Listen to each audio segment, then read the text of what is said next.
Ya teman-teman yang ingin mendalami YouTube dengan konten video dari Airsoft atau kegiatan Airsoft seperti sukir, review Airsoft gun atau apapun, dan sudah dimonetize dengan syarat 1000 subscriber dan 4000 jam tayang, dan ketika memposting apakah mendapatkan icon seperti ini,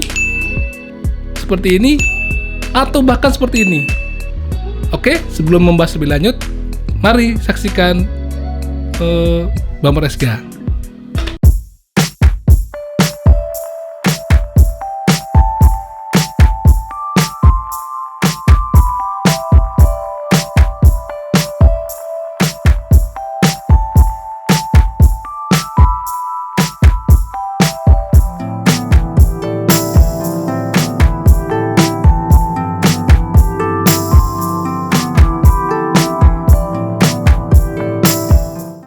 Halo, selamat gini hari, kembali lagi dengan salah satu channel yang membahas tentang Airsoft gun dan teman-temannya.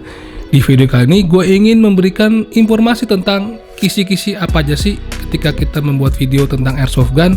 Apakah video kita itu dapat dimonetisasi atau dapat iklan, atau berbatas iklan, atau bahkan tidak bisa tayang atau tidak dapat iklan sama sekali lah. Istilah kata seperti itu. Ada 3 icon yang biasanya kalau kita sudah posting dan itu akan diinformasikan oleh YouTube gitu. Jadi ini semua bisa terjadi kalau lu sudah mendapatkan 1000 subscriber dan 4000 jam tayang. Salah satu syarat lu bisa mendapatkan penghasilan dari YouTube. Sebelum mendapatkan syarat itu, lu sepertinya masih bebas-bebas saja, masih bisa pakai lagu orang, bisa bikin konten apapun yang sekiranya sebenarnya melanggar aturan YouTube, tapi lu masih bisa lakukan itu gitu kan. Copyright lagu, copyright video tuh masih belum bisa dapat teguran. Tapi kalau sudah mendapatkan 1000 subscriber dan jam tayang 4000, lu biasanya akan diinformasikan oleh YouTube. Nih, channel lu tuh akan diperhatikan, akan dipantau oleh YouTube untuk mendapatkan penghasilan atau tidak. Masalahnya adalah seperti channel gue ini, channel yang membahas tentang Airsoft gun, itu kadang-kadang buat gue sendiri agak menjengkelkan teman-teman. Jadi karena konten kita ini adalah konten yang segmented. Jadi kenapa gue bilang segmented? Terlebih di Indonesia, memang semua orang memang suka hobi ya. Tapi hobi kita ini bukan hobi yang general, bukan seperti hobi mancing yang siapa aja orang bisa lakukan mancing, atau hobi naik gunung yang memang sangat umum. Jadi hobi Airsoft gun itu memang hobi yang ya sekitaran komunitas aja, atau bahkan orang yang baru mau lihat nyemplung di hobi Airsoft gun. Jadi penontonnya juga berbatas, nggak banyak-banyak banget gitu loh.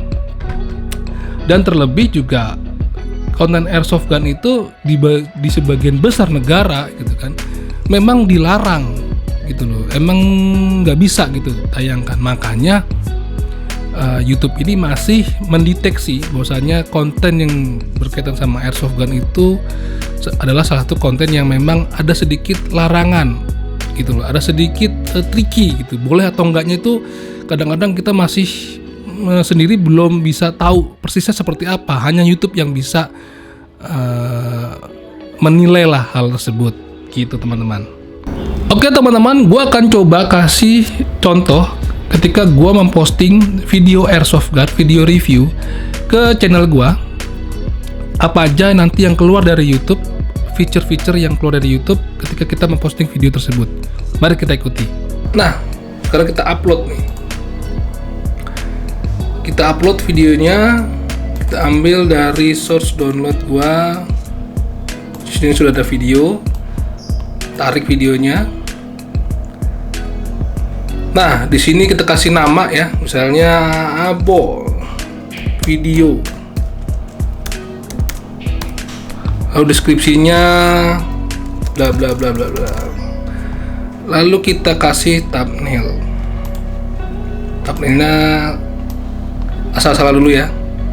Nah, di sini kita lihat. Ini harus kita isi. Kalau kita next, dia akan merah.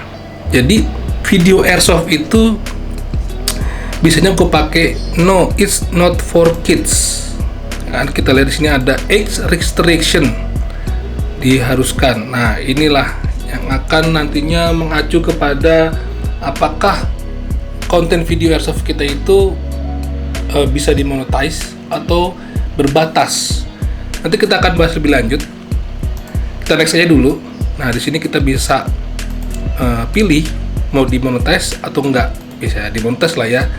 Dan nah, disinilah yang harus kita perhatikan. Ad suitability atau konten berbatas. Nih, di sini ada inappropriate language. Tuh, mungkin ada bahasa-bahasa yang kasar atau bahasa-bahasa ekstrim, itu salah satu konten yang mendapat pembatasan iklan atau pembatasan monetisasi. Lalu yang kedua ada adult content, konten-konten dewasa.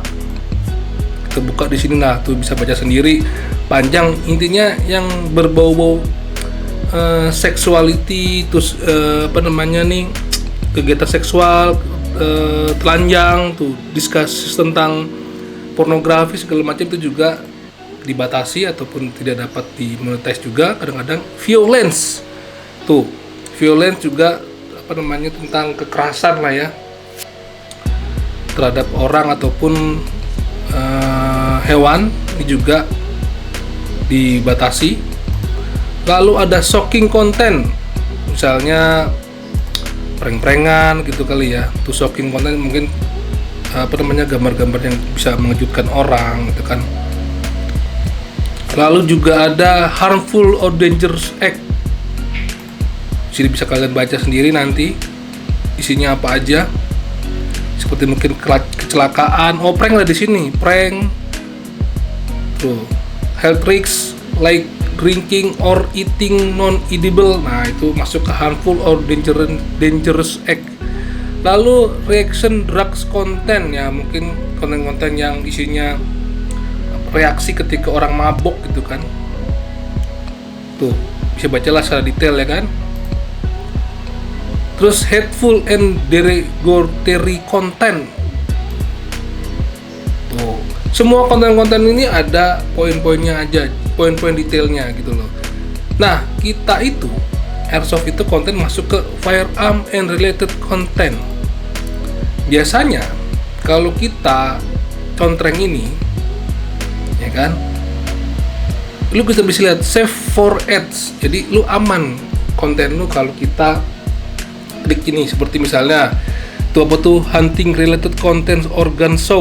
Misalnya lu bermain airsoft gun di tempat-tempat yang memang diperuntukkan atau konten menembak di tempat yang diperuntukkan, itu aman. Tapi kalau lu klik ini, tuh limited ads langsung ketahuan, ya kan? Jadi konten airsoft itu adanya di firearm related content. Nah, ini langsung limited ads. Tapi kalau kita ganti, jebret, tutup, dia langsung hijau dengan sendirinya. Tuh. Lalu juga ada sensitive content dan controversial issues. Nah, kalau lu ngerasa di konten-konten lu nggak ada ngomongin masalah ini semua, nggak ada poin-poin yang sekiranya melanggar aturan dari YouTube, lu bisa langsung di none of the above. Jadi gua nggak ngomongin semua itu. Lalu bisa di submit rating, ya kan? Lalu tuh di next aja. Tuh di next. Nah, lu bisa pilih lu mau privat atau unlisted atau public. Public itu bisa langsung tayang gitu loh, atau di schedulekan tayang lu mau kapan, itu bisa kita atur sendiri. Nah, seperti itulah feature-feature yang dikasih YouTube pada saat kita memposting video. Jadi nanti misalnya dia akan mengecek video kita sebelum tayang, apakah memang bisa dimonetize atau diberi iklan atau dibatasi iklannya, atau bahkan di restriction atau sama sekali tidak bisa ditayangkan. Nah, teman-teman, tadi setelah kita lihat bagaimana kita memposting video airsoft gun di channel YouTube gua, ya kan?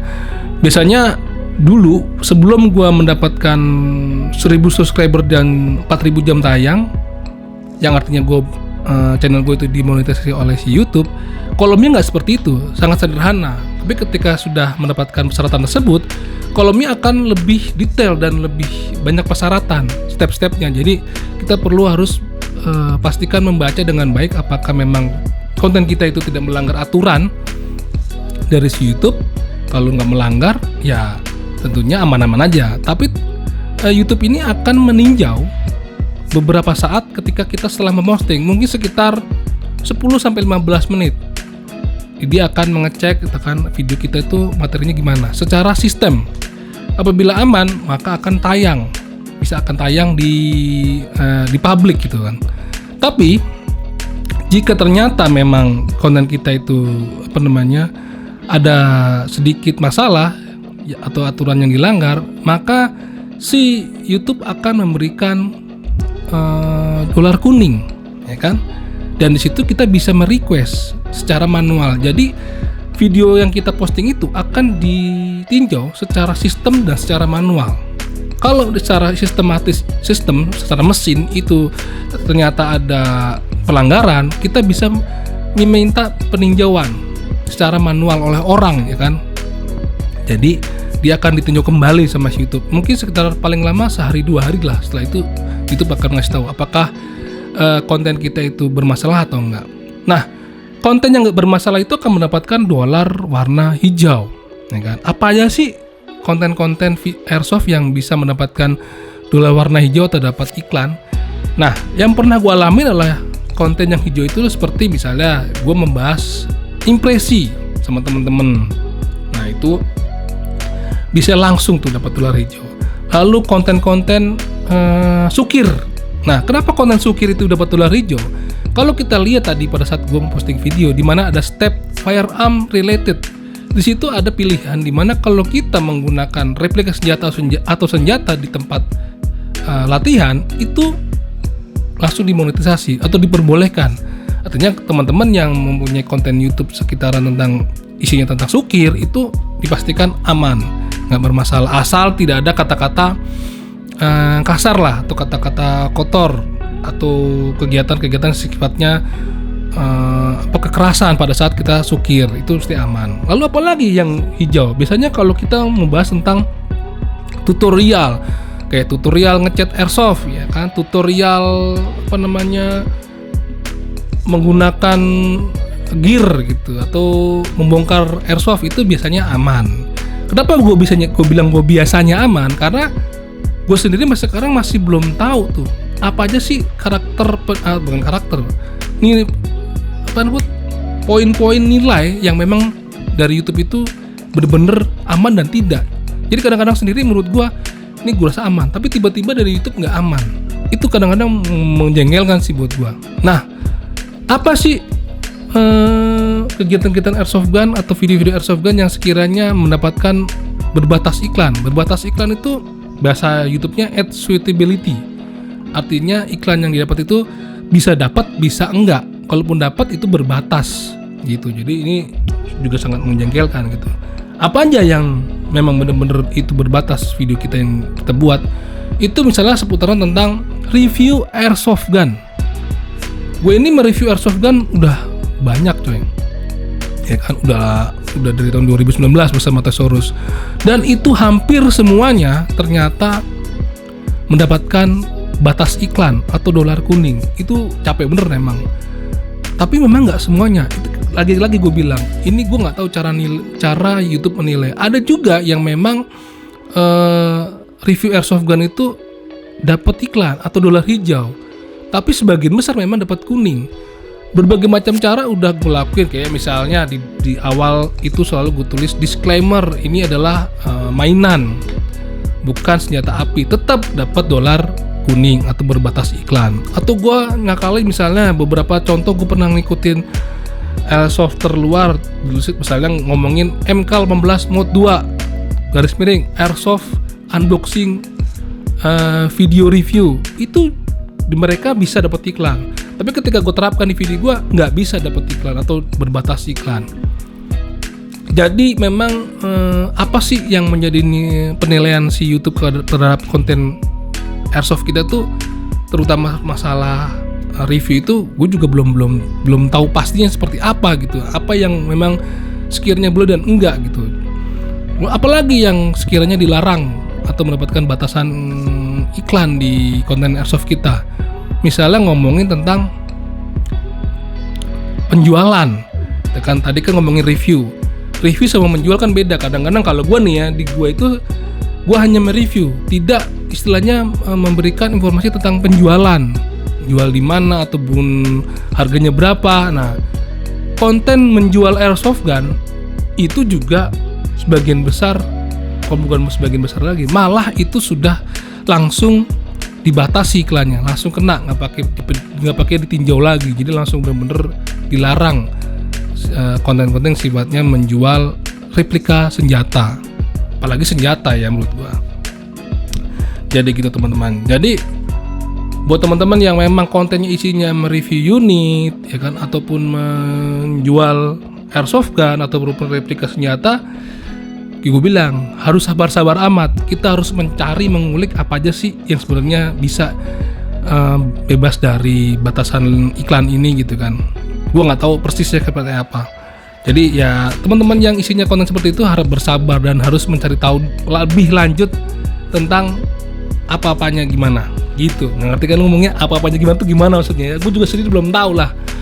Lalu ada juga konten airsoft yang memang bener-bener dilarang atau dolarnya tuh merah dicoret, indigibel kalau nggak salah.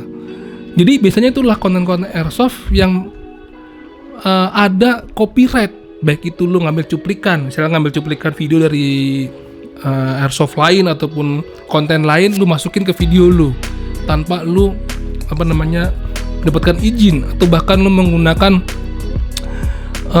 backsound dari channel YouTube lain ya kan, tanpa izin.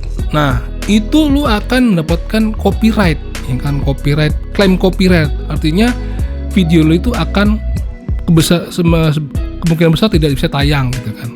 Atau bisa tayang apabila lu berbagi hasil dengan si penciptanya. Misalnya, gua ngambil backsound lagu dari siapa put? Dari Weird Genius misalnya, ya kan. Tiba-tiba Weird Genius akan klaim itu lu pakai tuh lagu gua. Nah, akan ada dua kemungkinan. Weird Genius minta video itu dihapus, ya kan? Atau Weird Genius akan meminta berbagi hasil. Misalnya seperti itu.